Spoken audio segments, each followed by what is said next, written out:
heart and soul of the game is at the Boxing Voice. Ain't no other site in the game could see the Boxing Voice. All right, switching gears here for a second, I want to go on to another one of your fighters, Josesito Lopez, is a favorite around this area. What's his status and how's his recovery going? He's also had surgery. He had hurt his hand in training for the fight, for the Berto fight. We didn't say anything, we kept it to ourselves. There was a real possibility he was going to pull out. He had a cortisone shot injected in the hand on the 5th of March. He fought the 13th, and we just said, fuck it. We went with the fight. We went with it.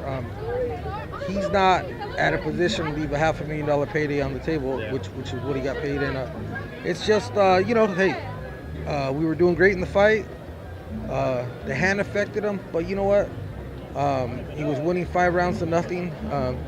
Got hurt in the 6th round, and unfortunately did get a chance to navigate his way through. I definitely feel that Raul Caiz stopped the fight early, and I expressed that to him that night. I expressed it to him when I seen him at it, and I'll express it to him again. I think he did a shitty job that night.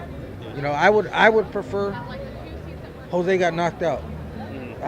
To me, I've stopped the fight before. I know when one of my fighters had enough. Trust me, he wasn't at that point yet. As soon as the ref stopped, he immediately looked at him like, "What the fuck are you doing?" He had got stunned, but he wasn't out of it by any stretch. Well, that's not the first time it happened to him, so you do agree that it was a premature stoppage. He could have gone longer, seeing that him inside and out. No, absolutely. Even the Maidana stoppage was very, I thought premature also. But it's the way it goes. It's the way it goes in the business. You got to take the good with the bad, and I'm not the type of person to make excuses. Hey, shit happens. You got to move on and just move forward. Well, he's still a fan favorite, and he's still a draw because of his style and his personality. But without Heyman, he's starting now to match up his fighters. A versus B, and even the shocker to me was Broner versus Porter.